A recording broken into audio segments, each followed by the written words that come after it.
घरच्या सर्व सदस्यांना एक सरप्राइझिंग धक्का दिलेला आहे आणि सगळ्यांनाच तो धक्का देखील आवडलेला आहे, कारण भाऊ हे डायरेक्ट स्टेजवर न येता बिग बॉसच्या घरात आलेले आहेत। घरात येतात सगळ्यांना आनंद होतो आणि सगळेच त्यांना भेटायला दरवाजाजवळ पळत जाताना दिसत आहेत, त्यामुळे भाऊ देखील खुश झालेले आहेत। पण यांनी सदस्यांना एक धक्का दिला की प्रत्येक सदस्याच्या घरची त्यांनी ईव्ही आणलेली आहे, त्याच्यामध्ये त्यांची मुलं आहेत, त्यामुळे ऑब्व्हियसली ते इमोशनल तर होणारच। तर अभिजितच्या दोन्ही मुलींनी पप्पा आम्ही तुझ्यासाठी टीव्ही बघतो असं त्यांनी सांगितलेलं आहे। तर संग्रामच्या मुलांनी सांगितलं की माझा असा पहिला बर्थडे आहे ज्याला तू नाहीयेस।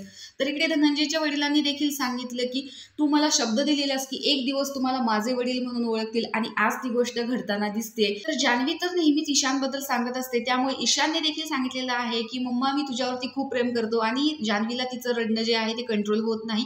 सगळेच घरचे सदस्य आज इमोशनल होताना दिसत आहेत, पण सगळ्यात जास्त आतुरता जर कोणाच्या कुटुंबाची असेल तर ती आहे सूरजच्या कुटुंबाची, कारण त्याला आई वडील नाहीये, त्यामुळे त्याच्या कुटुंबाची ईव्ही बघायला नक्कीच सर्वांना आवडेल। तर तुम्ही कुणाची ईव्ही बघण्यासाठी उत्सुक आहात आणि तुम्हाला हा एपिसोड बघायला आवडेल की नाही हे कमेंट बॉक्समध्ये नक्की सांगा आणि अशाच बिग बॉसच्या नवनवीन अपडेट्स पाहण्यासाठी आपल्या चॅनलला सबस्क्राईब करा। तोपर्यंत बाय।